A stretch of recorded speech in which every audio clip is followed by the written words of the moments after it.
Manis. Kak ono manis kabeh.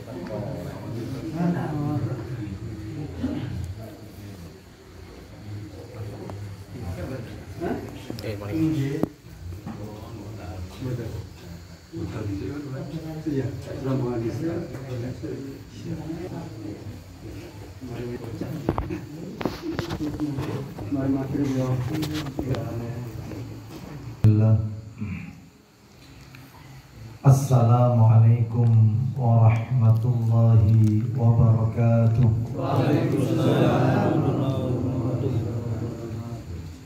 Innal hamdalillah nahmaduhu wa nasta'inuhu wa nastaghfiruh wa na'udzu billahi min shururi anfusina wa sayyiati a'malina. Man yahdihillahu fala mudilla lahu wa man yudlil fala hadiya lahu. Wa ashhadu an la ilaha illallah wahdahu la syarika lahu wa ashhadu anna Muhammadan abduhu wa rasuluh. Ya ayyuhalladzina amanu taqullaha haqqa tuqatih wa la tamutunna illa wa antum muslimun. Amma ba'du, fa inna asdaqal hadisi kitabullah wa khairal hadi hadi Muhammadin sallallahu alaihi wasallam wa syarral umuri muhdatsatuha wa kulla muhdatsatin bid'ah wa kulla bid'atin dhalalah wa kulla dhalalatin finnar. Ikhwan wa akhwati fillah, bapak-bapak, ibu-ibu, kaum muslimin dan muslimah, jamaah majelis taklim yang semoga dimuliakan oleh Allah Subhanahu wa taala. Tidak ada kata yang patut kita ucapkan di malam hari ini selain rasa syukur kita kepada Allah Tabaraka wa taala atas segala karunia nikmat yang telah Allah berikan kepada kita, yang tentunya kita tidak akan pernah bisa, tidak akan pernah mampu menghitung-hitung nikmat-nikmat tersebut. Mulai kita bangun dari tidur sampai kita tidur kembali, bahkan tidur itu sendiri merupakan bagian dari karunia nikmat Allah yang wajib untuk kita syukuri. Allah Subhanahu wa ta'ala menegaskan di dalam ayatnya, wa in ta'uddu nikmatallahi la tuhsuha. Dan jika kalian menghitung-hitung nikmat Allah, maka tentu kalian tidak akan pernah mampu, tidak akan pernah bisa menghitung-hitung nikmat tersebut. Kita tidak diperintah oleh Allah untuk menghitung-hitung nikmat, tetapi kita diperintahkan oleh Allah untuk mensyukuri nikmat tersebut. Bahkan di dalam Al-Quran, tepatnya di surat Ibrahim, surat yang ke-14, di ayat yang ke-7, Allah berjanji, bagi mereka yang pandai bersyukur, nikmatnya akan ditambah. Tetapi sebaliknya, mereka yang kufur nikmat, maka Allah memberikan ancaman yang sangat pedih dengan azabnya. Allah berfirman, wa itta'adzana rabbukum la in syakartum la azidannakum wa la in kafartum inna adzabi lasyadid. Semoga kita semua yang hadir di majelis ini tercatat di sisi Allah hamba-hamba yang pandai bersyukur kepada Allah Subhanahu wa ta'ala. Sebagaimana doa yang Nabi ajarkan kepada kita, yang doa itu dibaca setiap kali selesai sholat fardu. Nabi ajarkan kepada para sahabatnya doa yang berbunyi, Allahumma a'inni ala dzikrika wa syukrika wa husni ibadatika. Ya Allah, tolonglah aku untuk menjadi seorang hamba yang banyak mengingatmu, wa syukrika, banyak bersyukur kepadamu, wa husni ibadatika, dan seorang hamba yang memperbagus ibadah kepadamu. Sekali lagi, semoga kita termasuk di dalam bagian doa-doa tersebut. Bapak Ibu kaum muslimin dan muslimah rahimani wa rahimakumullah, yang tidak kalah pentingnya dari sekian banyak nikmat yang Allah berikan kepada kita, yang kita rasakan pada malam hari ini adalah nikmat diberikannya kita kesempatan oleh Allah untuk melakukan amalan-amalan ketaatan, khususnya di bulan Sya'ban. Memangnya kenapa bulan Sya'ban ini? Ketika Nabi Sallallahu Alaihi Wasallam, beliau ditanya oleh seorang sahabat namanya Usama bin Zaid radhiyallahu anhu. Beliau bertanya kepada baginda Rasul Sallallahu Alaihi Wasallam tentang kenapa Nabi memperbanyak puasa sunnah di bulan Sya'ban. Maka Nabi menjawab dengan 3 jawaban. Yang pertama kata Nabi, dzalika syahrun yaghfulun nasu anhu baina Rajab wa Ramadan. Kata Nabi, bulan Sya'ban adalah bulan yang sering dilalaikan oleh banyak manusia, bulan yang sering dilupakan oleh manusia, yang letaknya antara Rajab dengan Ramadan.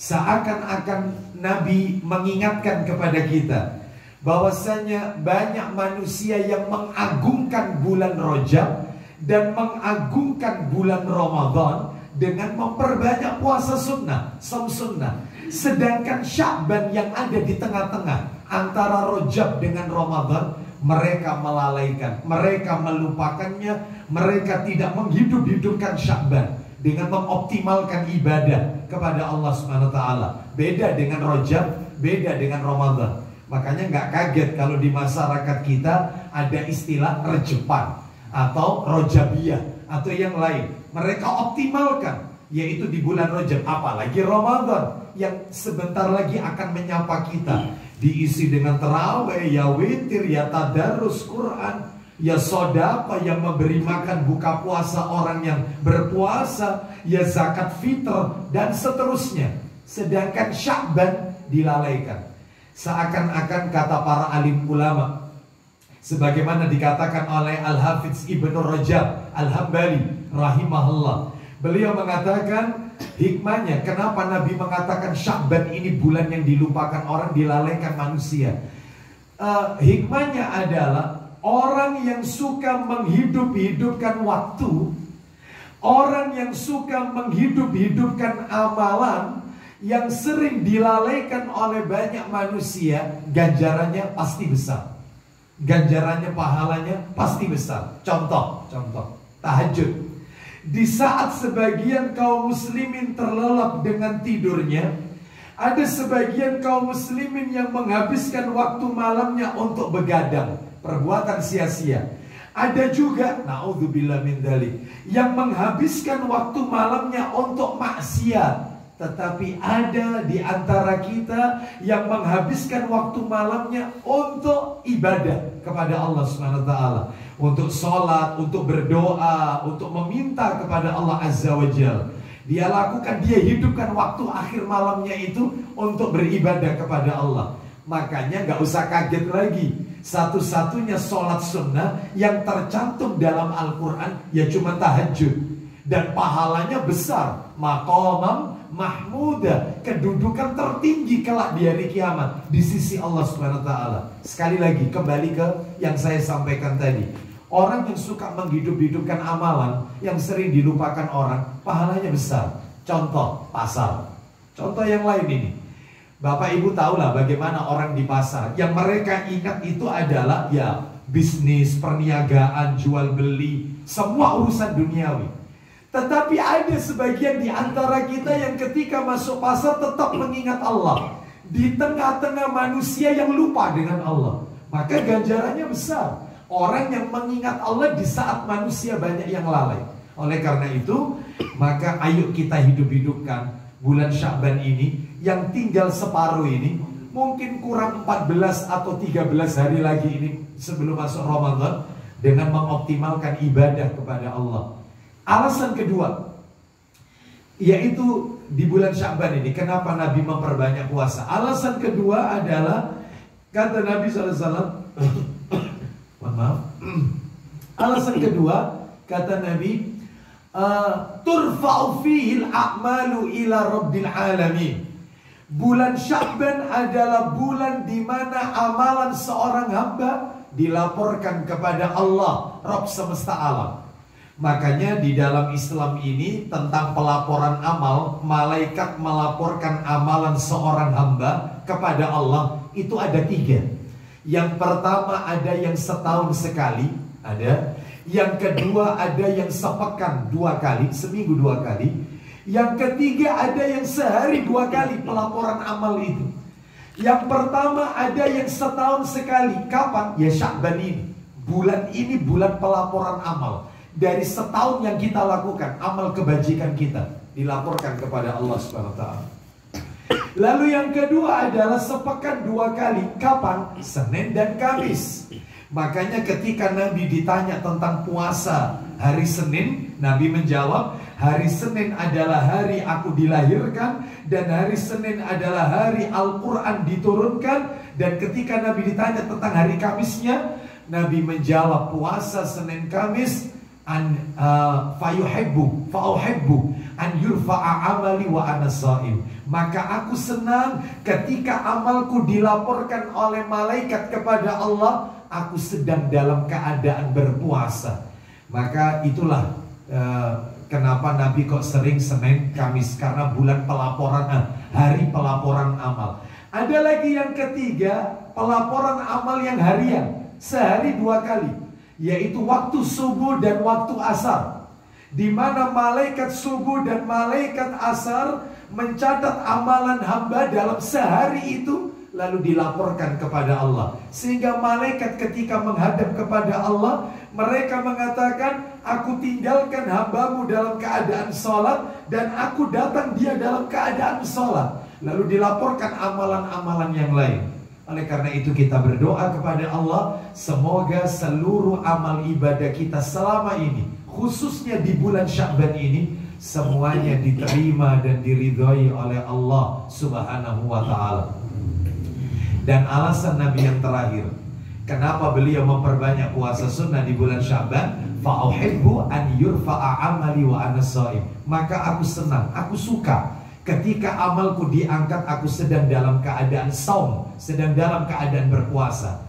Saya yakin Bapak Ibu yang ada di majelis ini adalah orang-orang yang sangat mencintai Rasulullah. Saya yakin kita semua cinta kepada Rasul.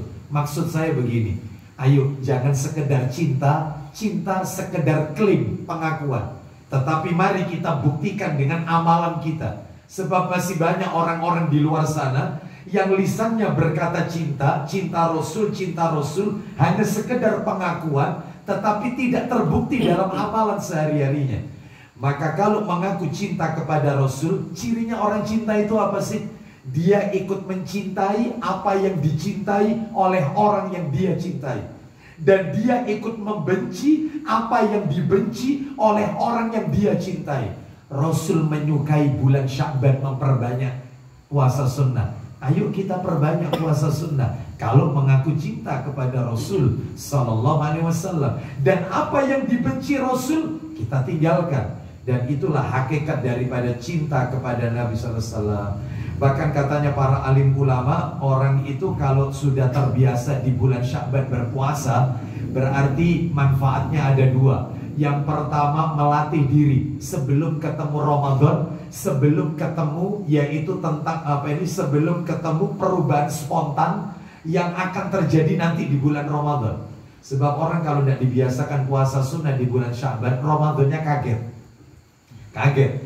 Makanya dibiasakan saum sunnah. Yang kedua, orang kalau biasa puasa sunnah di bulan Sya'ban, seperti ibadah rawatib. Apa ibadah rawatib itu?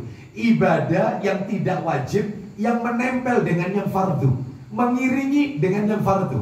Contoh, sholat sunnah rawatib, sholat sunnah yang mengiringi sholat fardu. Ada qobliyah, ada ba'diyah. Kayak duhur, ada qobliyah duhur, ada ba'diyah duhur.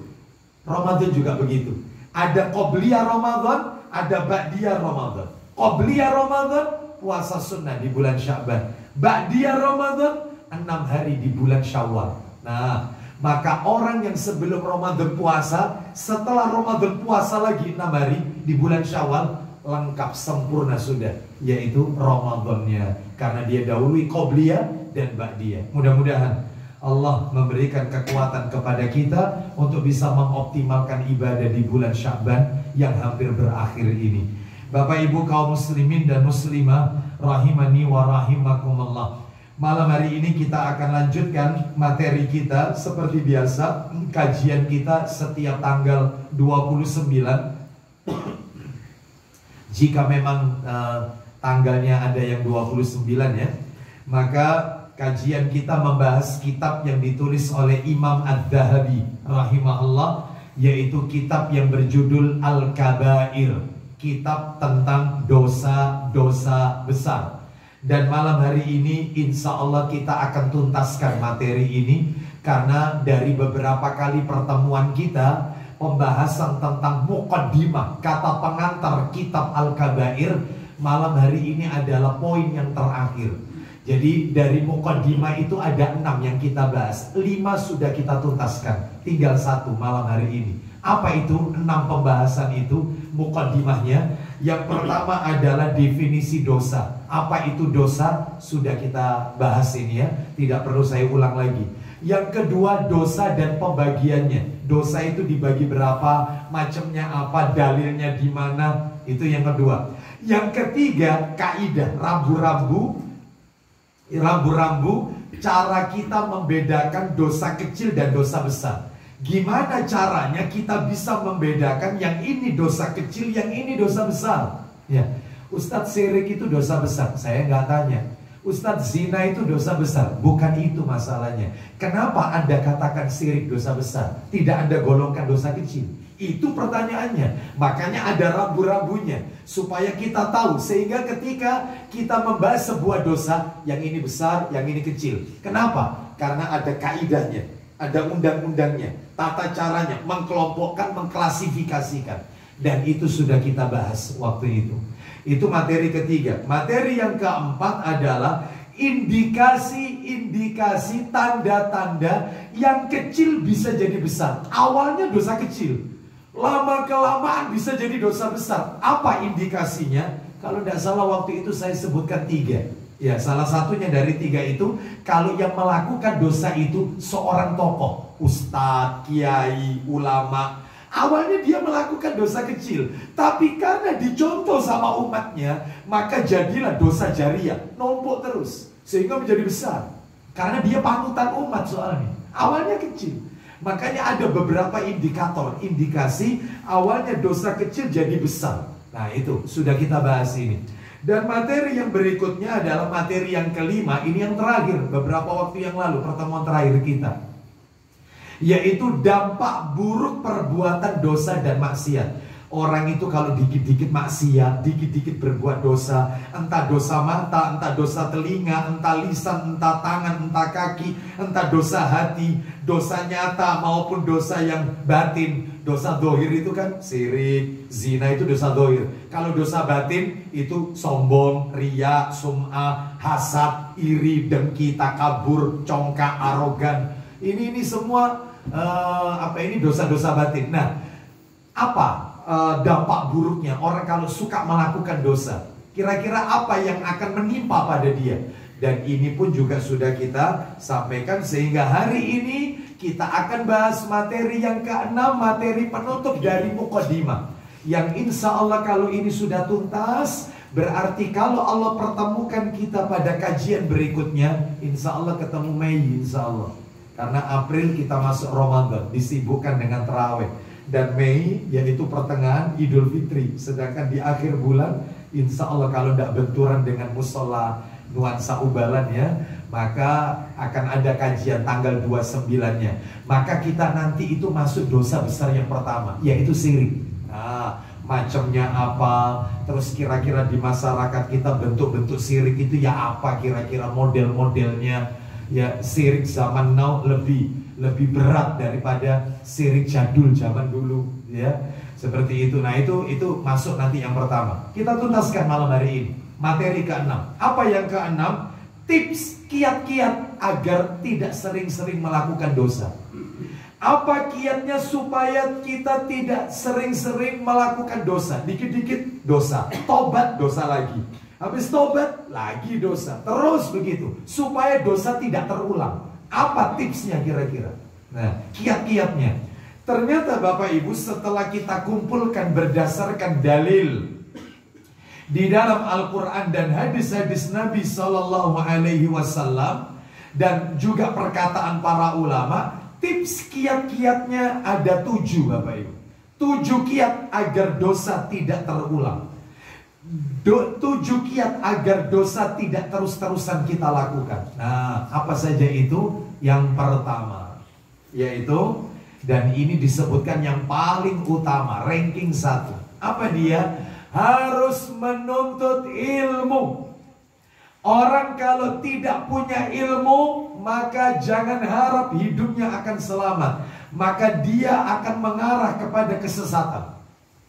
Harus menuntut ilmu. Orang kalau tidak menuntut ilmu, maka dia akan berada dalam kesesatan dan dosa-dosa. Karena ilmu itulah yang bisa membedakan mana yang hak, mana yang batil, mana yang ma'ruf, mana yang mungkar, mana tauhid, mana syirik, mana sunnah, mana bid'ah. Semua itu ilmu. Orang kalau tidak belajar ilmu agama, mana mungkin dia bisa tahu ini baik, ini buruk.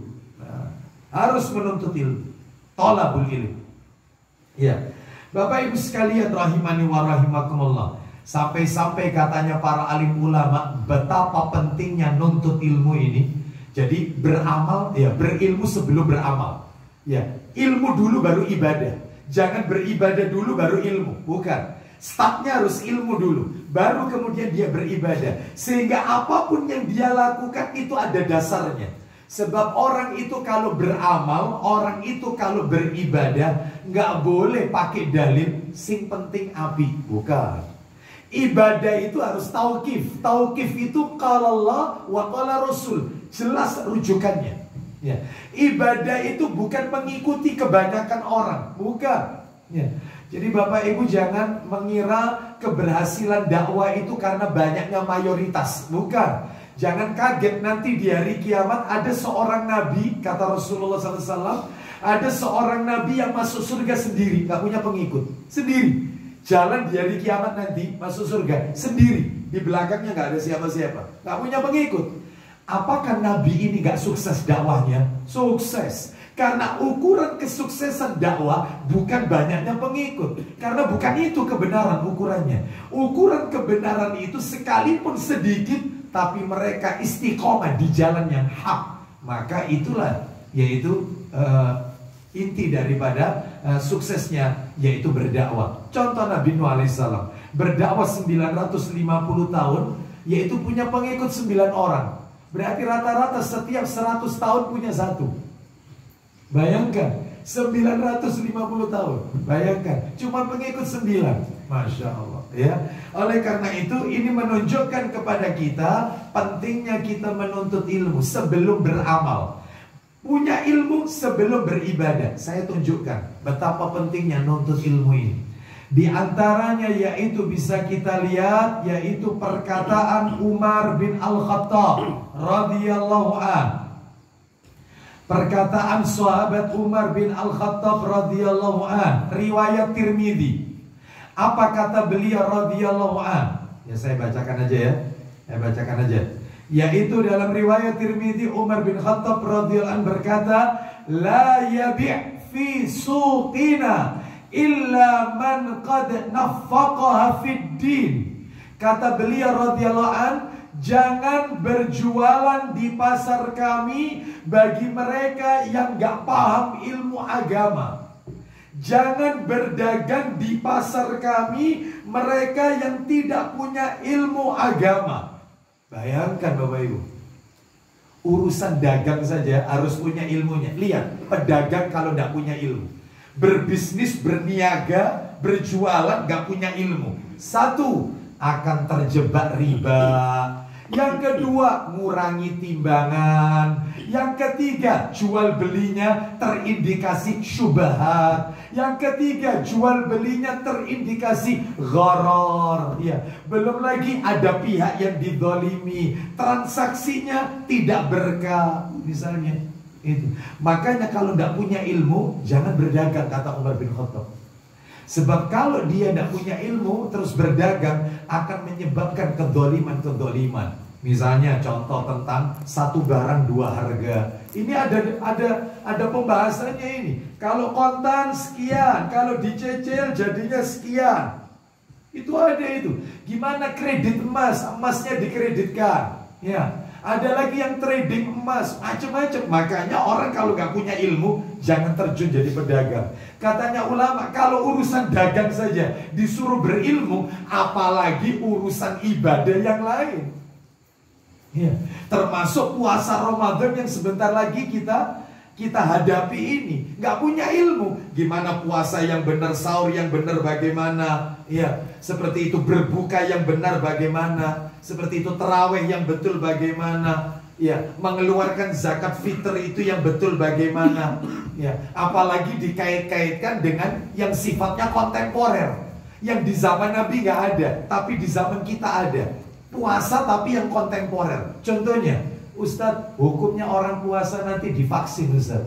Kayaknya saya nanti divaksin itu pas puasa, Ustadz. Hukumnya gimana? Batal atau tidak? Ustadz, saya ini kena asma, Ustadz. Pakai alat semacam bronchodilator yang disemprotkan ke mulut. Batal atau tidak? Ustadz, saya pakai oksigen. Ustadz, saya donor darah. Ya. Ustadz, saya ketika puasa yaitu diinfus. Sedangkan infusnya yang masuk itu adalah obat, bukan suplemen makanan. Saya disuntik, diinjeksi. Ustadz, saya pakai obat tetes mata. Dulu di zaman Nabi nggak ada yang model-model kayak begini nih. Itu kalau nggak punya ilmu, nggak bisa. Nggak bisa menyikapi. Makanya startnya harus ilmu dulu. Orang kalau berilmu, maka dia akan jauh dari yang namanya dosa. Seperti itu. Ya. Oleh karena itu, lagi saya tunjukkan lagi. Nah, nih. Disebutkan yaitu oleh Mu'adz bin Jabal radhiyallahu anhu. Saya ambilkan yaitu dari kitab Al-Amru bil Ma'ruf wan Nahyu 'anil Munkar karya Ibnu Taimiyah rahimahullah halaman 15. Apa kata sahabat Mu'adz bin Jabal radhiyallahu anhu? Beliau ini, Mu'adz bin Jabal ini sahabat Nabi. Ya, wafatnya Bapak Ibu masih muda. Wafat usia 33 tahun. Masuk Islam usia 28, masih muda, ya. Tetapi jangan remehkan ilmunya. Satu-satunya dai-nya Rasul, hasil didikannya Rasul yang Nabi utus ke luar negeri untuk berdakwah, ya Mu'adz bin Jabal. Padahal sahabat senior banyak, Abu Bakar, Umar, Utsman, Ali radhiyallahu anhum ajmain. Ini senior semua, tapi tidak diutus ke luar negeri. Mu'adz diutus belajar 5 tahun sama Nabi, diutus ke negeri Yaman untuk mendakwai penduduk negeri Yaman, sehingga semuanya masuk Islam atas hidayah dari Allah Subhanahu wa taala ke negeri Yaman. Dan beliau ini punya kebiasaan, Mu'adz ini, saya cerita sedikit biografi singkat tentang beliau ini. Punya kebiasaan sholatnya mesti 2 kali. Jadi kalau habis jadi makmum bersama Rasul di masjid, beliau itu tergesa-gesa pengen cepat pulang. Jadi habis salam pengen cepat pulang. Nabi tanya, ditegur sama Nabi, kenapa kau pengen cepat pulang? Yang lain berzikir, kau pengen cepat pulang. Kaumku di sana menunggu aku, istriku juga nunggu aku. Mereka meminta aku untuk jadi imam. Makanya aku mau pulang ngimami mereka. Kalau begitu kata Nabi, ya sudah, imami mereka. Mesti sholatnya 2 kali. Makanya di zaman Nabi sholat 2 kali itu lumrah, wajar. Jadi makanya bapak-bapak kalau habis dari musola nuansa ubalan pulang ke rumah, istri belum sholat maghrib, ditanya, sudah sholat? Belum. Ya saya tak imam, kamu jadi makmum. Sholat lagi, gak apa-apa. Ya. Cuma kita kan malas ya. Ya Allah, sholat dulu. Ya. Ini wajar, itu di zaman Nabi dibetulkan, dibenarkan di zaman Nabi. Gak apa-apa. Ya. Lalu terus sholat yang pertama wajib. Lalu terus sholat yang kedua sodako. Ya. Baik, apa kata Mu'adz bin Jabal radhiyallahu anhu? Beliau mengatakan, al-ilmu imamul amal wal amalu tabi'uhu. Ilmu itu pemimpinnya amal, sedangkan amal itu pengikutnya ilmu. Makanya semua harus ilmu.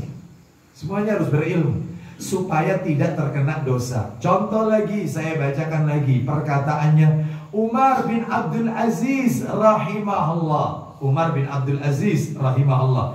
Ini kita bisa lihat dalam Majmu' Fatawa Ibnu Taimiyah rahimahullah ya.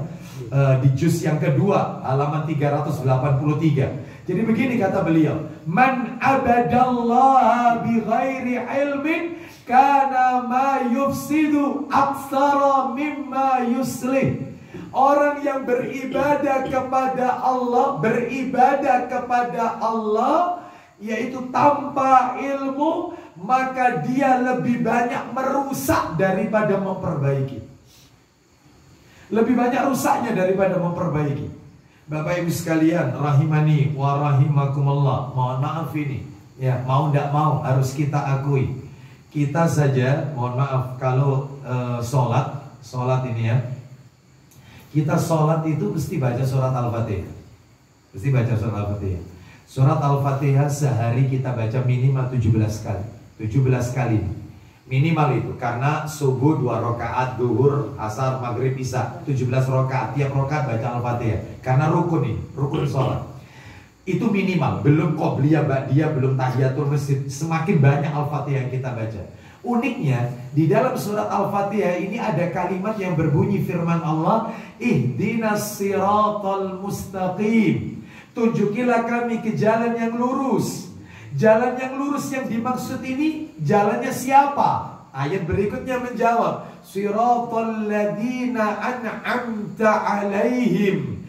Jalannya orang-orang yang telah engkau beri nikmat. Siapa orang-orang yang diberi nikmat? Mau tidak mau harus melihat tafsir Ibnu Katsir. Disebutkan di dalam tafsir Ibnu Katsir atau tafsir para ulama-ulama ya, salah satunya Ibnu Katsir, tafsir Ibnu Katsir. Yang dimaksud orang-orang yang diberikan nikmat di sini adalah yaitu Rasul dan para sahabat. Berarti kalau gitu setiap kali kita minta ihdinas siratal mustaqim, tunjukilah kami ke jalan yang lurus, jalannya Rasul dan para sahabat. Yang menarik itu ayat berikutnya. Kita disuruh oleh Allah berlindung dari 2 kelompok manusia. Ghairil maghdubi alaihim waladhdallin. Bukan jalannya orang-orang yang al-maghdub, dan bukan pula jalannya mereka-mereka yang ad-dhallin. Siapa al-maghdub? Yahudi. Siapa ad-dhallin? Nasrani. Kenapa Yahudi dimurkai al-maghdub? Kenapa Nasrani ad-dhallin tersesat? Ya, jadi al-maghdub dimurkai, ad-dhallin tersesat. Al-maghdub Yahudi, sedangkan ad-dhallin Nasrani. Ada ini, sudah saya siapkan. Silakan dibuka ini. Sahih Tirmidzi. Nomornya 2954. 2954. Kita dengarkan. Nabi sudah ada kan? 2900 tadi. Ini kan 2954. Nah, 2954. Ya. Silakan dibaca. Langsung saja orang terakhir sebelum kalimat Rasulullah bersabda. Nah, itu ya. Karena di situ disebutkan banyak orang. Orang Yahudi itu. Sebelumnya Muhammad. ini, mohon maaf. Orang terakhir itu berarti ini. Terus Adi bin Hatim berarti orang terakhir. Sebelum kalimat Rasulullah bersabda. Silakan, Adi. Dari Adi bin Hatim, dari Nabi SAW, beliau bersabda. Apa isi sabdanya? Orang Yahudi adalah orang yang dimurkai. Nah, orang Yahudi itu adalah orang yang dimurkai. Sedangkan Nasrani? Sedangkan orang-orang Nasrani adalah orang yang tersesat. Nah, Yahudi al-maghdub, Nasrani ad-dhallin. Kenapa? Karena orang-orang Yahudi, kenapa kok mereka dimurkai? Karena mereka punya ilmu tapi tidak diamalkan. Itu Yahudi. Mereka mengenal Nabi kita seperti mereka mengenal anak-anak mereka. Dalil. Kita lihat di dalam Al-Quran Al-Baqarah ayat 146. Al-Baqarah 146. Allah berfirman, Al-Baqarah ayat 146. Allah berfirman, alladzina atainahumul kitaba ya'rifunahu kama ya'rifuna abna'ahum wa inna fariqam minhum la yaktumunal haqqa wa hum ya'lamun. Artinya, orang-orang yang telah kami beri Alkitab, yaitu Taurat dan Injil, mengenal Muhammad seperti mereka mengenal anak-anak mereka sendiri. Sesungguhnya sebagian mereka, yaitu Yahudi, menyembunyikan kebenaran. Tahu ilmu tapi tidak diamalkan. Makanya siapa saja di antara kaum muslimin yang dia tahu ilmunya, sering taklim, sering ikut kajian, tapi tidak diamalkan, maka akan masuk golongan ini, menyerupai Yahudi. Makanya ngaji ben tahunnya gak berubah-berubah, Yusik pancet, ya, perilakunya ya masih tetap, padahal kajian sepekan sekali, bayangkan sebulan 4 kali, ya masih tetap seperti itu, tidak ada perubahan. Akhlak sama istri ya masih kasar, sama orang tua ya masih bentak, ya, sama tetangga bermasalah. Loh, mestinya semakin taklim, semakin akhlaknya itu semakin bagus, seperti itu. Ya, baik. Jadi maka ilmunya tidak diamalkan. Seneng nyatet, kalau taklim suka nyatet. Sampai catatannya saya gini, tapi tidak diamalkan. Maka sama seperti Yahudi, dia punya ilmu tapi tidak diamalkan, Bapak Ibu sekalian. Atau sebaliknya, yaitu Nasrani. Nah, bagaimana? Kenapa Nasrani dikatakan tersesat? Karena Nasrani beribadah nggak punya ilmu.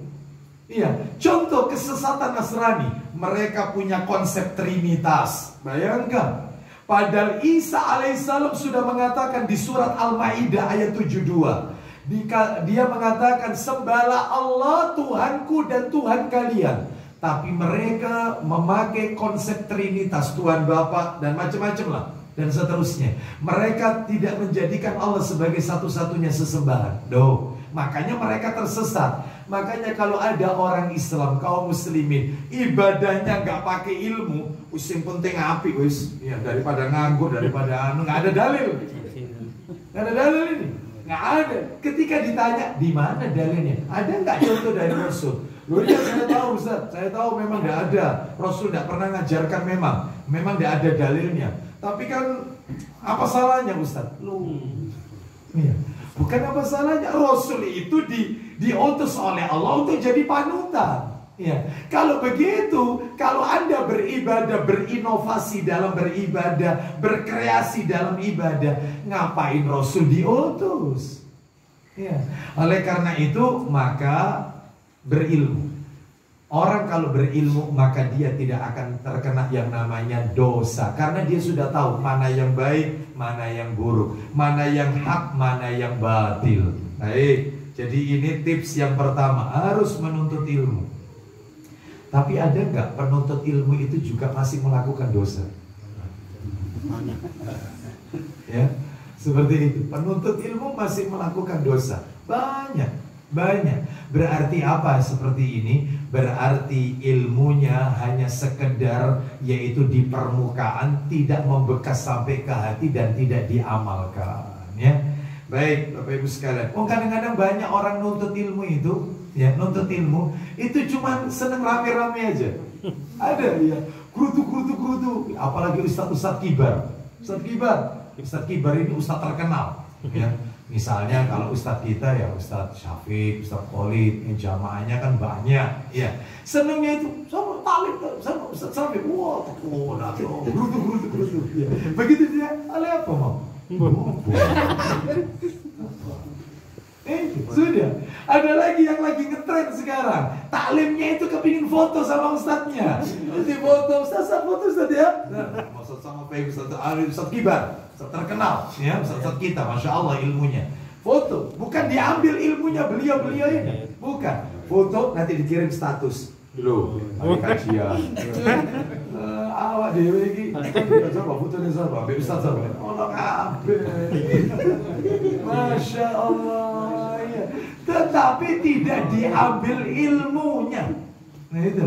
Makanya ayo kita belajar untuk menuntut ilmu dan kita amalkan, maka dosa nggak akan dekat. Ya, baik. Kita lihat Bapak Ibu sekalian, lihat teman-teman kita yang dulunya dia bergelimang dalam dosa yang besar, riba, bekerja di tempat ribawi karena sudah dengar qala Rasul, nangis.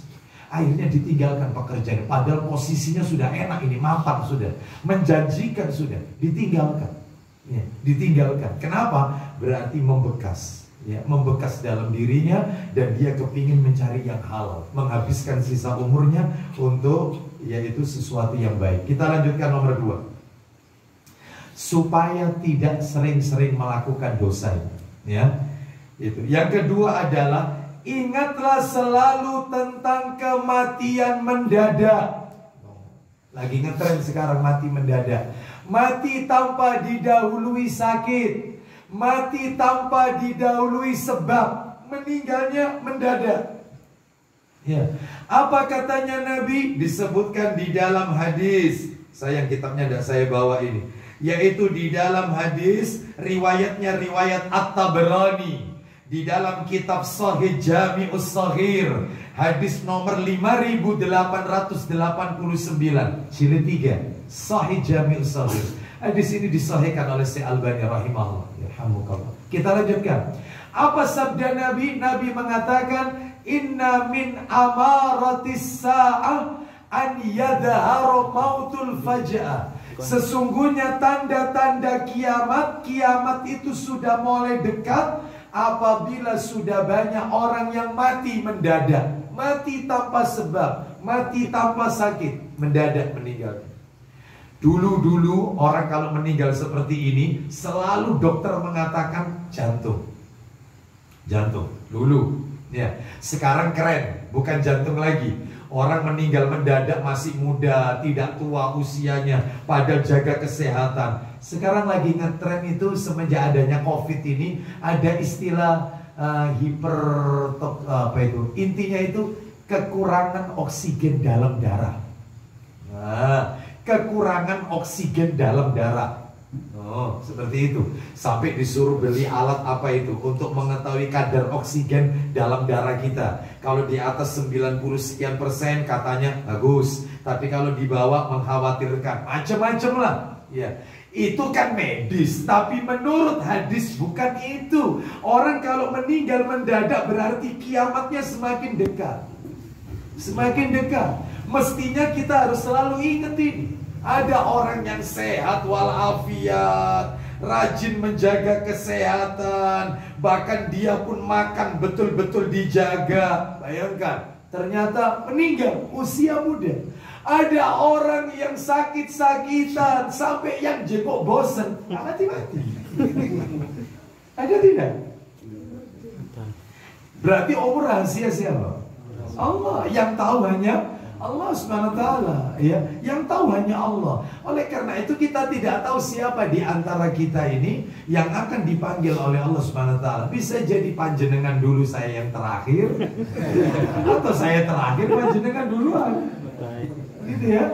Bapak Ibu sekalian, maka ya kapanpun harus siap kita. Yang namanya mati tidak harus tua, tidak harus tua. Kapanpun siap dipanggil Allah. Makanya dengan kita suka ingat tentang kematian, mudah-mudahan menjadi rem dari maksiat yang kita lakukan. Coba.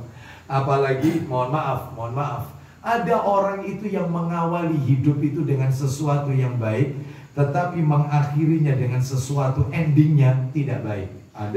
Ada yang orang itu yang mengawali hidup itu dengan sesuatu yang tidak baik, tapi masa tuanya, endingnya Masya Allah baik, sehingga meninggalnya husnul khotimah. Ada yang seperti ini. Oleh karena itu, maka kematian selalu mengintai kita. Bahkan Bapak Ibu, silakan antum Bapak Ibu bisa lihat di YouTube kajiannya Ustaz Khalid Basalam. Itu ternyata saya cari dalilnya juga ada sahih.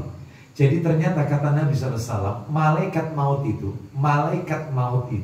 setiap hari 24 jam ya, satu hari kan 24 jam, itu mengintai manusia. Malaikat pencabut nyawa itu mengintai manusia dalam sehari 70 kali. Dikit lagi dilihat. Berarti kalau begitu, kalau 24 jam kalau dijadikan menit, Anda tinggal kalikan 60 aja, Anda bagi 70. Rata-rata setiap 21 menit dilihat. Oh, 21 menit lagi dilihat. Orang yang mau dicabut itu tiap hari dilihat. Kita nggak tahu hari ini diintip juga sama mereka. Kita nggak tahu. Makanya jangan main-main. Ingat kematian mendadak. Seperti itu. Tetapi asik. Ya, sebagian kaum muslimin yang mereka mengaku muslim, asik dia minum khamar. Ya. Asik, mudah-mudahan jadi nasihat yang ada di samping saya. Mudah-mudahan suara saya juga terdengar yang ada di villa samping saya. Mudah-mudahan. Ya, seperti itu. Ya, jadi asik mereka bernyanyi, asik mereka yaitu minum khamar, asik dia membiarkan orang berzina. Bayangkan, dia mendapatkan uang-uang dari hasil zina. Padahal malaikat melihat, yaitu setiap 21 menit malaikat maut. Orang kayak gini nih, orang gak ingat mati. Seperti itu. Lihat itu. Villa.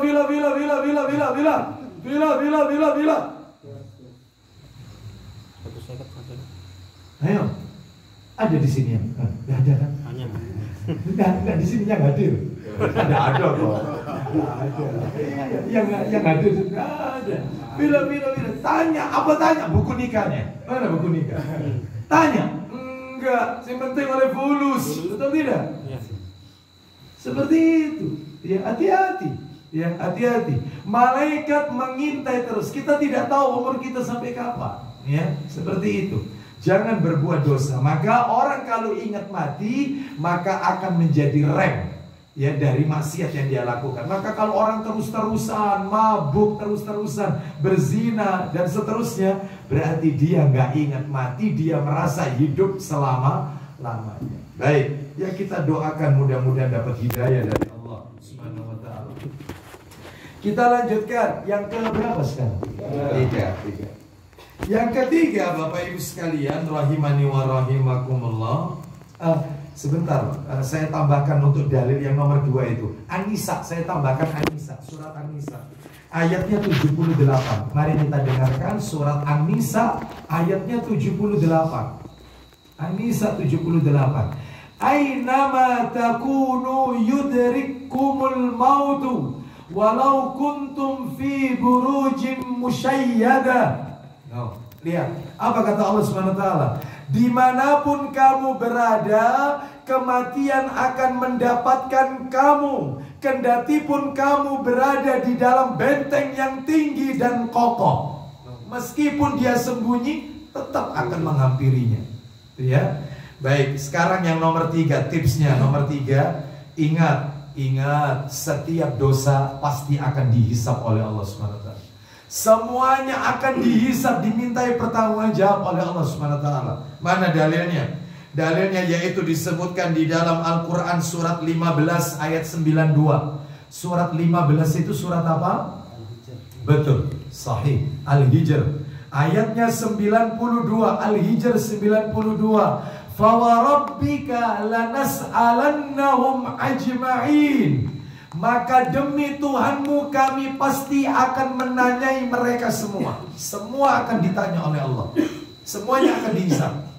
Ya, makanya Nabi mengajarkan Aisyah radhiyallahu anha sebuah doa. Allahumma hasibni hisaban yasira. Ya Allah, hisablah diriku nanti di hari kiamat dengan hisab yang mudah ya Allah. Sebab orang itu nanti di akhirat, Pak, orang itu nanti di akhirat, ibu-ibu, itu ada 4 tingkatan. Ada 4 tingkatan. 4 tingkatan. Yang pertama, ada orang itu yang masuk surganya tanpa hisab dan tanpa adab. Bi ghairi hisab wala adab. Riwayatnya Bukhari Muslim. Jumlahnya terbatas. Ada 70.000 orang. Kata Nabi. Dan dalam satu riwayat Nabi minta tambahan. Riwayat Imam Ahmad itu, Nabi minta tambahan. Akhirnya Allah berikan tambahan. Kan awalnya 70.000 orang. Maka yang 70.000 orang ini tentunya akan habis dengan para sahabat-sahabat Nabi. Maka Nabi minta tambahan. Sama Allah diberikan tambahan. Luar biasa. Katanya Nabi setiap 1000 dari 70.000 itu, berarti kalau 70.000 kan berarti seribuannya ada 70. 1000.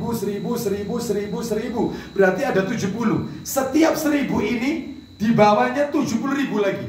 70.000 70.000. Nabi minta tambahan. Riwayatnya sahih. Oh, mudah-mudahan kita termasuk di dalamnya. Cuman ada cirinya. Cirinya mereka adalah tidak minta diruqyah, ya, tidak melakukan pengobatan cos besi panas, ya, seperti itu. Kalau di zaman kita kayak apa? Ini, apakah hitam laser itu masuk? Enggak masuk. Ya, ya besi yang dipanaskan, terus tubuh kita luka misalnya, terus dicos. Nabi dulu pernah ini melakukan, setelah itu Nabi melarangnya, nggak boleh, untuk menghentikan pendarahan. Itu ya. Jadi kalau Ustadz kalau misalnya menghilangkan tato dengan laser atau tato dengan solder, dikit solder atau setrika, ya pelan dikit karena kalau laser kan mahal, hitungannya kan senti, gitu ya. Itu bagaimana? Apakah masuk kategori ini? Wallahu a'lam bishawab. Yang saya tahu adalah kata para ulama, yaitu luka yang dicos dengan besi panas. Yang ketiga yaitu tidak melakukan tatoyur. Tatoyur adalah anggapan sial dari apa yang dia lihat, ya, apa yang dia dengar, atau yang terkait dengan misalnya anggapan sial yang terkait dengan waktu. Contoh, Muharram, Suro, katanya bulan sial, bulan tidak boleh punya hajat. Ini tatoyur, ya. Ada lagi yang bulan apa yang nggak boleh punya hajat itu? Suro. Ya Suro itu ya, Muharram itu ya. Ada lagi Ruwah atau apa katanya ya, kurang lebih. Ya, itu nggak boleh lagi punya hajat, katanya nanti tidak barokah. Sudah, itu dari waktu. Ya. Ada lagi, makanya dulu di zaman jahiliyah, Aisyah radhiyallahu anha pernah mengatakan begini. Ketika di zaman Nabi Aisyah pernah mengatakan demikian. Tazawwajani Rasulullah sallallahu alaihi wasallam fi Syawal wa banani fi Syawal. Aku dinikahi oleh Rasulullah di bulan Syawal dan hidup serumah tangga denganku di bulan Syawal. Kenapa Aisyah kok menyebutkan terus-menerus Syawal? Kenapa? Karena orang Arab jahiliyah dulu meyakini Syawal itu bulan sial di zaman waktu itu, sehingga mereka tidak mau punya hajat di bulan Syawal. Maka Nabi menikahi Aisyah di bulan Syawal. Untuk apa? Untuk menepis pemahaman orang-orang kafir jahiliyah, supaya mereka yaitu tidak terus-menerus bergelimang dengan kesirikan tatoyur ini. Lah kita, ya jatuhnya bulan sial itu menurut anggapan masyarakat kita bukan Syawal, tapi Suro. Makanya panjenengan kalau punya hajat, letakkan di bulan Suro untuk menepis masyarakat. Sekalian hajatannya Suro tanggal 13 sekalian juga.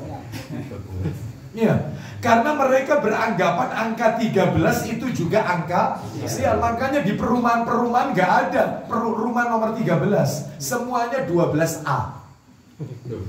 12A, dia di perumahan-perumahan nomor 12, sampingnya mestinya 13 kan, ini enggak, 12A. Itu, seperti itu, nggak ada. Apalagi di hotel, lift, ada lift lantai 13, ada lift lantai 4, nggak ada. Dari 3 lompat ke 5, dari 12 lompat ke 14, maaf, ke 15, menghindari angka 3 dan 4, hotel. Karena mereka beri keyakinan ini sial. Nah, sedangkan kita tidak mengenal, Ahlussunnah tidak, semua angka baik, semua tanggal baik, semua hari baik, semua bulan baik. Jadi nggak perlu keyakinan seperti ini. Contoh lagi, misalnya apa yang didengar, suara burung di tengah malam, katanya berarti ada tetangga yang meninggal. Itu, ya, kejatuhan cicak, apa katanya? Apel. Siap, seperti itu. Gigi atas kalau patah maka harus ditanam ke bawah. Kalau gigi bawah yang patah maka harus dilempar ke atas. Gentengan gitu ya, supaya tidak hujan-hujan celana dalam ditaruh di. Karena ada yang kayak begini, pakai lombok, pakai apa, nolak hujan. Yang kayak begini tatoyur, yang seperti itu. Maka ini harus ditinggalkan, ya. Seperti itu, apalagi terkait masalah kehamilan. Wah, banyak tatayur dalam masalah kehamilan. Wanita hamil nyimpan peniti, nyimpan gunting supaya janinnya tidak diganggu oleh syaitan. No, wanita hamil tidak boleh lihat orang yang jelek, nggak boleh. Apalagi cacat, nggak boleh. Ya, apalagi kalau lihat mesti pegang perutnya sambil ngucapin apa itu? Amit amit. Kira-kira kalau dengar orangnya marah itu, marah lah.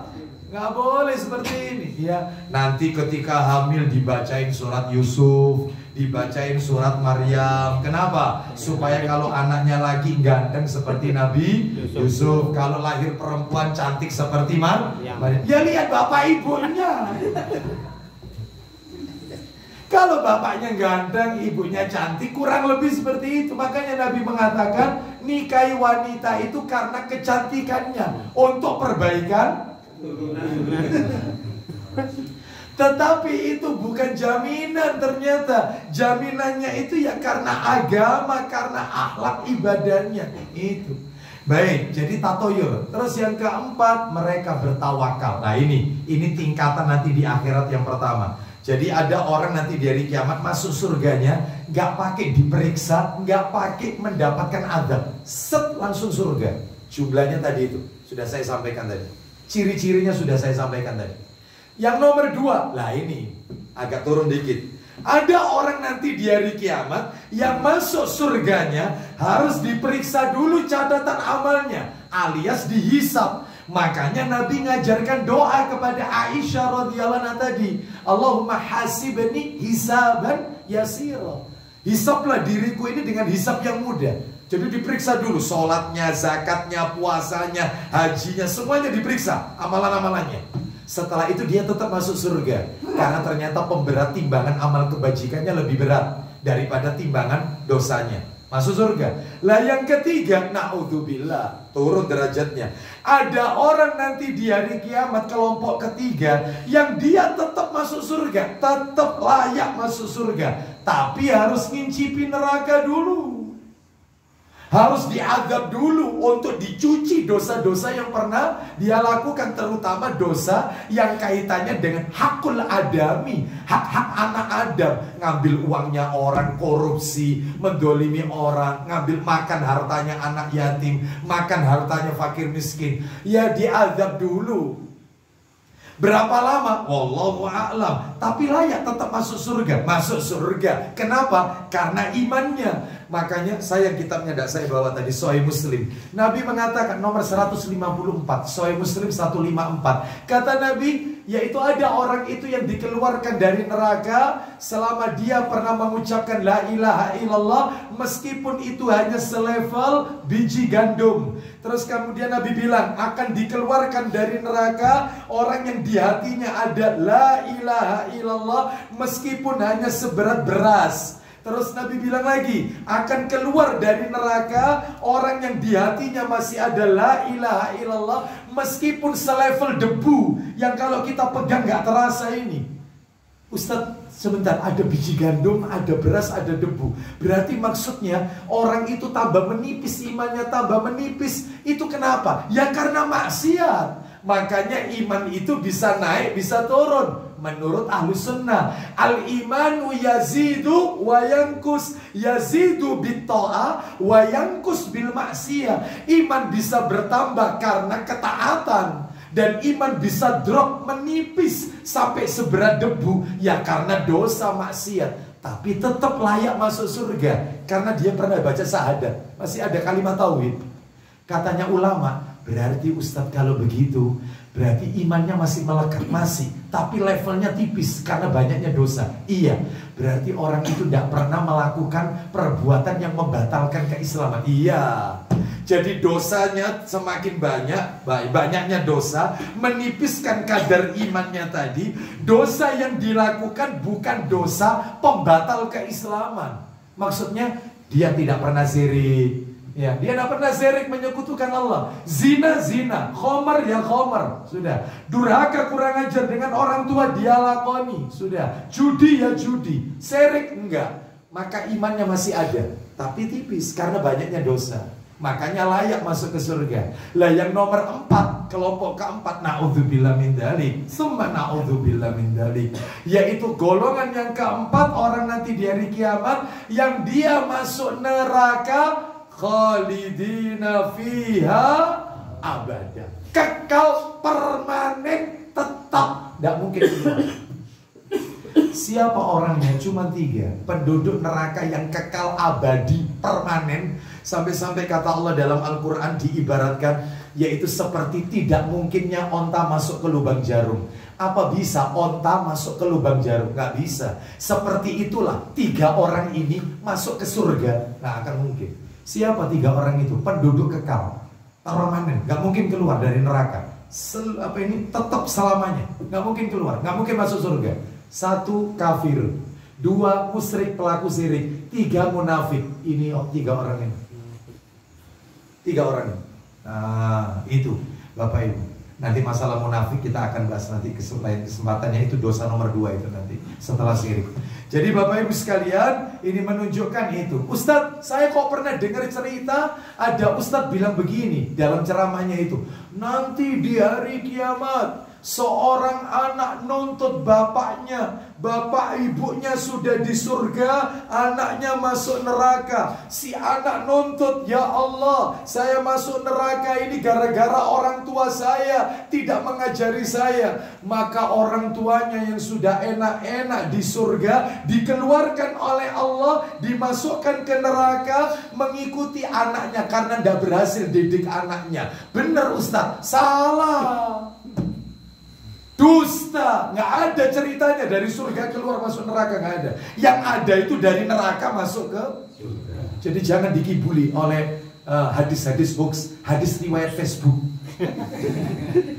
hadis riwayat WA, ini hadis riwayat Instagram ini.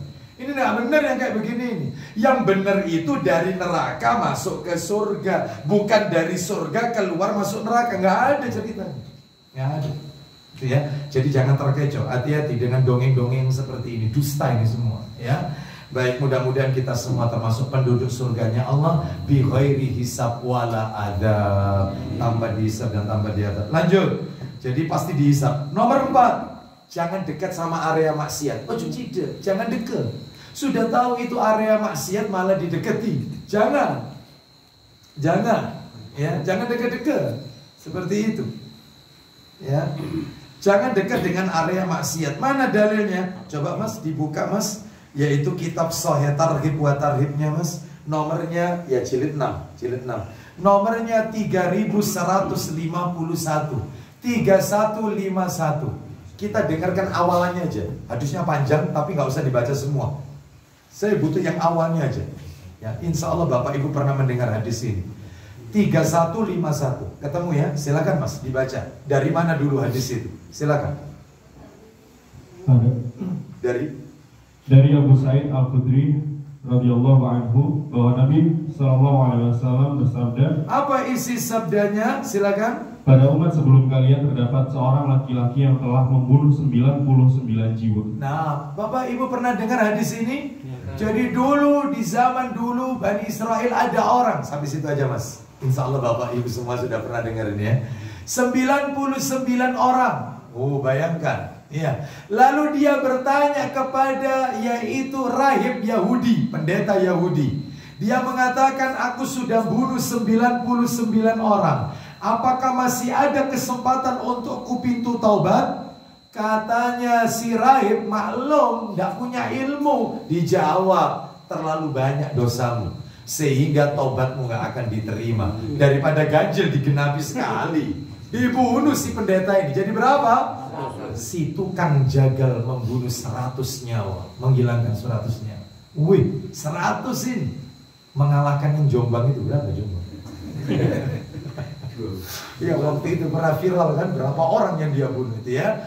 Baik, ini 100 orang ini, 100 orang. Terus kemudian dia pergi kepada orang soleh. Dia tanya, aku telah membunuh 100 orang, adakah pintu tobat untukku? Kata si orang alim ini ada, dengan syarat kau harus pindah dari negeri di mana kau tinggal itu. Karena negeri di mana kau tinggal itu negerinya orang-orang maksiat, pelaku maksiat. Kau harus hijrah, eksodus, harus hijrah ke negerinya orang-orang soleh. Nah, singkat cerita, orang ini ketika mau beranjak ke negeri orang soleh, konon katanya negeri ini ada namanya. Jadi negeri yang dia awalnya tinggal itu namanya Kafroh. Sedangkan negeri yang mau dia kunjungi namanya Nasroh. Makanya Nasroh artinya pertolongan. Maka ketika dia akan sampai, belum sampai, akan sampai ke negeri itu, keburu ajal. Maka malaikat berdebat. Malaikat yaitu rahmat dengan malaikat adab. Kata malaikat rahmat, orang ini sudah niat, ini bagianku ini. Katanya malaikat adab, enggak, orang ini syaratnya harus sampai dulu, dia belum sampai, maka dia bagianku. Allah turunkan satu malaikat untuk menengahi. Sudah. Lalu kesimpulannya dua, riwayatnya dua. Silakan panjenengan mau baca riwayat yang mana boleh, dua-duanya sahih. Riwayat yang pertama, malaikat ini menyuruh untuk diukur jaraknya. Kalau jaraknya lebih dekat ke tempat yang mau dituju, maka dia yaitu mendapatkan rahmat, dosanya diampuni oleh Allah. Tapi kalau lebih dekat sama yang ditinggalkan, maka dia berada dalam azab. Setelah diukur ternyata lebih dekat yang mau dituju, diampuni. Riwayat yang kedua bukan disuruh ngukur. Riwayat yang kedua ini yang menarik ini. Ternyata malaikat penengah ini mengatakan, coba kau lihat dadanya orang itu ketika meninggal itu. Dadanya itu menghadap kemana? Arahnya arah kemana? Ternyata dadanya ketika wafat mengarah ke negeri yang mau dituju. Diampuni dosa-dosanya oleh Allah. Nah, Allah Maha Rahman, Maha Rahim. Ya, makanya harus hijrah. Jangan dekat sama area maksiat. Itu. Ya, seperti itu. Di sini kan areanya orang-orang soleh kan? Saya tidak mungkin hijrah ya. Saya tidak mungkin hijrah. Saya duluan daripada dia kan gitu ya. Seperti itu. Bapak Ibu sekalian, rahimani wa rahimakumullah. Ya, jadi jangan dekat. Seperti itu. Kalau bisa amar ma'ruf nahi munkar. Sampaikan, laporkan kepada ulil amri. Sampaikan. Penguasa setempat, sampaikan di tempat kami ada maksiat yang didiamkan. Itu sampaikan. Ya. Jadi supaya kita tidak, mohon maaf ini, cerita dikit. Saya pernah diundang jamaah. Ini ceritanya. Undangannya itu kalau tidak salah waktu itu silaturahim haji. Jadi dia punya perkumpulan haji tahun berapa gitu ya, yang terus jadi reuni lah istilahnya, 3 bulan sekali kumpul jamaah haji itu. Satu saat dia nggak ngasih alamat lengkap.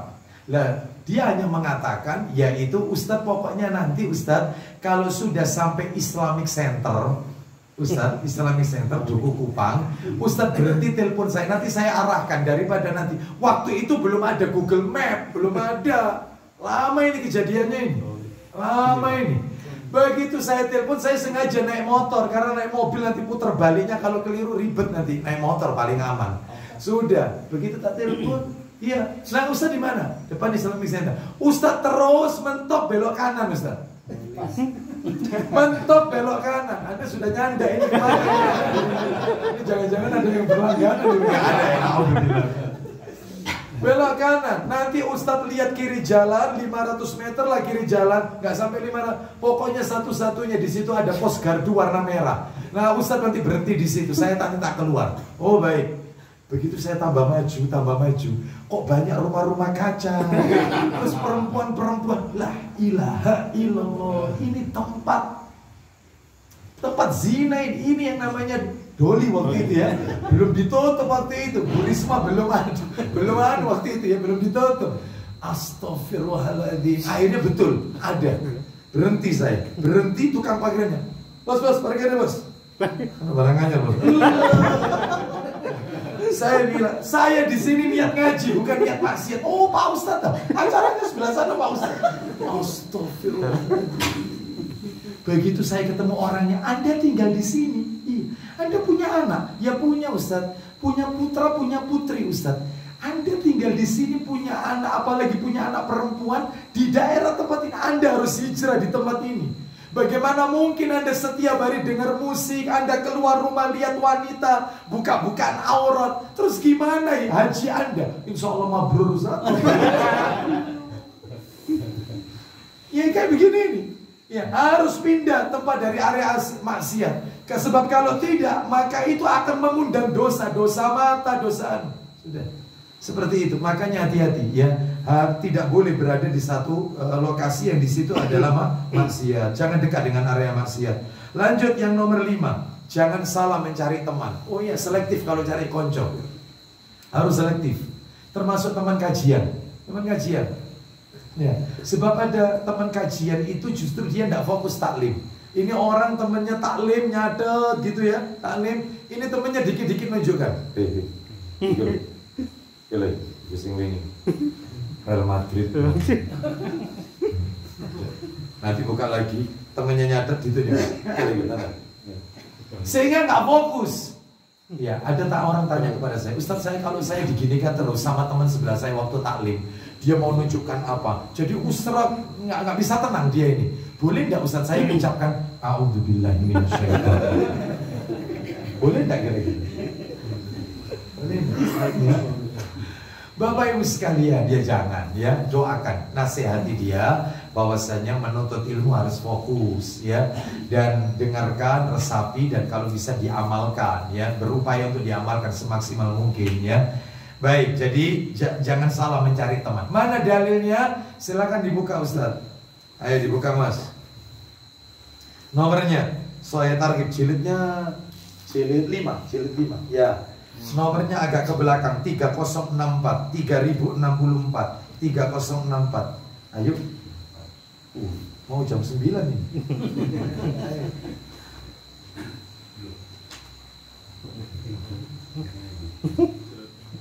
Iya.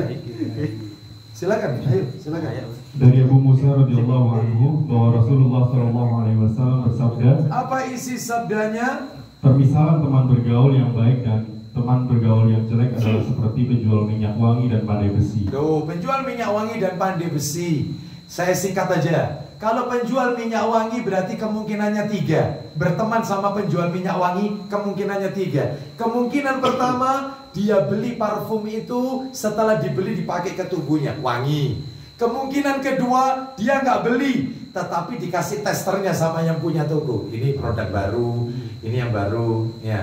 Kayak Rofi waktu jual parfum itu. Itu ya. Mas Rofi, ya. Kan mesti dikasih tester, ya. Tapi saya beli nggak pernah dikasih tester. Langsung dikasih sak botolnya soalnya. Masya Allah, ya. Masya Allah. Baik. Jadi dikasih tester sehingga jadi wangi. Atau yang ketiga, dia nggak beli, nggak dikasih tester. Duduk tak di tokonya si penjual minyak wangi kena bau harumnya. Tapi kalau berteman dengan tukang pandai besi kemungkinannya cuma 2. Kalau ndak bau, bajunya bau bakaran, bau nggak sedap, ya. Atau pakaiannya, tubuhnya kena api tersebut. Makanya berteman dengan orang soleh, makanya ada istilah kumpulono wong kang soleh. Ya, berteman, maka akan kena itu. Pak, Bu, maaf ya, harus saya sampaikan ini. Saya nggak ada maksud apa-apa ini. Bukan untuk merendahkan, bukan untuk merendahkan. Maaf ini. Babi disebut oleh Allah dalam Al-Quran 4 kali. Haram, haram, haram, haram. Babi 4 kali. Anjing Allah sebut dalam Al-Quran 4 kali. Tetapi ketika Allah menyebut babi selalu ujung-ujungnya haram. Haram, haram, haram. Tetapi anjing Allah sebut 4 kali, ujung-ujungnya azabul kafi, azabul kafi, azabul kafi, azabul kafi. Anjing yang air liurnya najis, yang kalau masuk ke rumah kita malaikat nggak mau masuk, yang kita tidak boleh memelihara anjing. Pahala kita dikurangi 1 hari 1 kirot, 1 gunung besar, pahala dikurangi. Tapi namanya anjing dalam Al-Quran diangkat oleh Allah. Dikumpulkan kenapa? Dengan Ashabul Kahfi. Karena dia ngikut terus sama Ashabul Kahfi. Anjing yang gak punya akal diangkat oleh Allah derajatnya karena kumpul sama wong soleh. Nama kita aja gak masuk Quran. Kita itu gak masuk. Makanya orang kalau berteman dengan orang soleh diangkat derajatnya oleh Allah. Anjing saja terangkat gara-gara dia kumpul sama Ashabul Kahfi. Itu ya. Gak usah tanya ya, panjenengan ya, Ustaz itu anjingnya apa Ustaz? Gak usah. Si Sami'na Wa'atona, sudah gitu aja ya. Gak usah dibahas anjing jenis apa ya. Seperti yang penting diimani aja ya. Baik Bapak Ibu sekalian, rahimani wa rahimakumullah. Kita lanjutkan. Yaitu jadi harus selektif. Bahkan Bapak Ibu sekalian nanti tolong dibuka sendiri ya. Gak usah saya bacakan karena waktunya. Tolong nanti dibuka suratnya, yaitu surat As-Saffat. Surah nomor 37 As-Saffat ayat 50 sampai 57. Itu ada cerita menarik itu. Surah 37 ayat 50 sampai 57. Penduduk surga saling ngobrol. Lalu salah satunya dia berkata, aku dulu ketika di dunia pernah punya teman. Temanku itu punya pemahaman gak percaya akhirat. Dia mengatakan waktu di dunia, masa orang sudah meninggal, sudah jadi tulang belulang, bisa dibangkitkan. Dia tidak percaya adanya hari berbangkit. Maukah engkau menemani aku mencari temanku itu tadi? Mau. Itu ceritanya di ayat 50-57 itu. Ketika mencari, ternyata ditunjukkan oleh Allah temannya ini ada di tengah-tengah neraka. Allah tunjukkan, tengah-tengah neraka. Lalu kemudian kata si temannya yang masuk surga ini, untung aku tidak mengikuti pemahamanmu. Andai kata aku mengiyakan mengikuti pemahamanmu waktu itu yang gak percaya hari kiamat, niscaya nasibku bukan di sini tempatnya, tapi bersamamu. Coba, makanya hati-hati selektif mencari teman, hati-hati. Ya, apalagi sekarang banyaknya maraknya si A atau apa. Waduh, ya mereka pandai bertakia dan seterusnya. Hati-hati, ya hati-hati, harus selektif. Kita lanjutkan yang nomor 6. Tinggal satu lagi kita akhiri. Menjaga diri dari makanan dan minuman yang haram. Ya tolong, mengkonsumsi yang halal-halal saja. Saya tanya, yang halal sama yang haram lebih banyak mana? Halal. Yang halal. Yang haram itu dikit. Kenapa cari yang haram? Gitu. Seperti itu. Minum minuman yang halal, jangan yang haram. Ya. Makanya katanya para ulama, ya, bahkan bukan kata para ulama, itu hadis itu. Orang yang di dunia suka berzina, maka nanti di hari kiamat dia nggak akan dapat bidadari. Nah, orang yang di dunia suka minum khamr, maka di hari kiamat dia tidak akan pernah merasakan lezatnya khamr di surga. Sebab di surga itu ada khamr, ada sungai khamr, sungai susu, sungai madu dan sungai air. Yang 4 sungai ini mata airnya di Firdaus. Firdaus itu bukan nama surga. Firdaus bukan nama surga. Firdaus itu nama tempat yang letaknya di bawah arusnya Allah. Kalau Jannatul Naim, Darussalam, Jannatul Ma'wa, ini nama-nama surga. Sedangkan kalau Firdaus bukan nama surga, tempat tertinggi di bawah arusnya Allah. Yang di dalamnya ada 4 sungai yang mengalir sungai itu ke surga-surga yang ada di bawahnya sampai level ke bawah. Orang kalau suka minum khamar gak akan dia menikmati yaitu lezatnya khamar di surga. Allah Akbar. Ya, baik. Tolong dalilnya yaitu dalam hadis riwayat Muslim. Nomor terakhir, penutup 7. Jika dosa terulang lagi, ulangi taubat. Tahu apa ini dosa lagi, taubat lagi. Dosa lagi, taubat lagi. Mana dalilnya? Penutup ini. Silakan dibuka Sahih Targhib nomor 3140. Yaitu jilid 6, jilid 6. Jilid 6. 3140. Ya, 3140 awal-awal 3140. Ya, kita akhiri kajian kita. Ini adalah dalil yang terakhir. 3140. Ayo dari Abu Hurairah. Baca Mas. Dari Abu Hurairah radhiyallahu anhu bahwa beliau radhiyallahu anhu pernah mendengar bahwa Rasulullah SAW bersabda, isinya Mas. Sesungguhnya ada seorang hamba yang melakukan suatu dosa, Ya. lalu dia berkata, Ya. Wahai Rabbku, Wahai Rabbku, sesungguhnya aku telah melakukan sesuatu perbuatan dosa, Aku- maka ampunilah dosa itu untukku. nah maka ampunilah dosa itu untukku. Ya. Terus kemudian apa yang terjadi? Lalu Allah Lalu Allah menjawab, Allah menjawab ketika dia melakukan dosa. Apa itu jawabannya?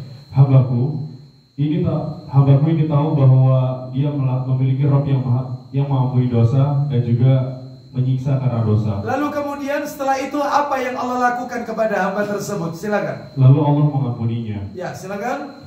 Kemudian waktu berlalu sesuai dengan kehendak Allah. Kemudian si hamba terjerumus ke dalam perbuatan dosa yang lain. No, terus akhirnya diampuni lagi. Dosa lagi diampuni lagi. Intinya jika dosa berulang maka ulangi taubat. Terus bertobat. Kenapa? Terakhir Nabi pernah mengatakan, Innallaha azza wa jal la yaqbalu taubatal abdi ma lam yughargir. Sesungguhnya Allah pasti menerima taubat seorang hamba selama ruhnya belum sampai di kerongkongan. Jadi kalau roh sudah sampai di tenggorokan, maka ditutup oleh Allah Subhanahu wa taala. Ya, sudah tidak ada kesempatan taubat. Ya, makanya mumpung ruh belum sampai di kerongkongan, perbanyak taubat kepada Allah. Perbanyak istighfar. Di pasar istighfar, di masjid istighfar, di kantor istighfar, di perjalanan istighfar. Karena apa? Kalau kita sering minta ampun, kita nggak tahu kapan kita akan dipanggil. Mungkin di jalan, mungkin di rumah, mungkin di pasar, mungkin di masjid. Maka terus minta ampun terus kepada Allah. Wallahu a'lam bishawab. Demikian apa yang bisa kami sampaikan. Semoga menjadi tambahan ilmu yang bermanfaat. Masih banyak sebenarnya yang ingin perlu kami tambahkan, namun karena waktu yang tidak memungkinkan, insya Allah kita akan sambung pada kesempatan-kesempatan yang akan datang. Saya tidak buka tanya jawab karena waktunya nanti bertambah malam. Sudah pukul 9 ini ya. Baik, jadi insya Allah kita akan bicarakan dosa besar yang pertama pada pertemuan yang berikutnya. Demikian untuk materi ini, karena sudah tuntas mukadimah, saya akan share ke Pak Yoyo mungkin, dan atau mungkin yang lain, mungkin Mas Rofi'i atau yang lain. Saya share melalui bentuk PDF sehingga nanti bisa di-share ke jamaah dan bisa di-copy dan bisa diperbanyak, lengkap dengan dalil-dalilnya nanti ya. Baik, karena materinya sudah tuntas. Kita tutup. Wassallallahu ala nabiyyina wa ala alihi washabihi wasallam. Subhanakallahumma wa bihamdika asyhadu an la ilaha illa anta astaghfiruka wa atubu ilaik. Wa akhiru da'wana anil hamdulillahi rabbil alamin. Assalamualaikum warahmatullahi wabarakatuh.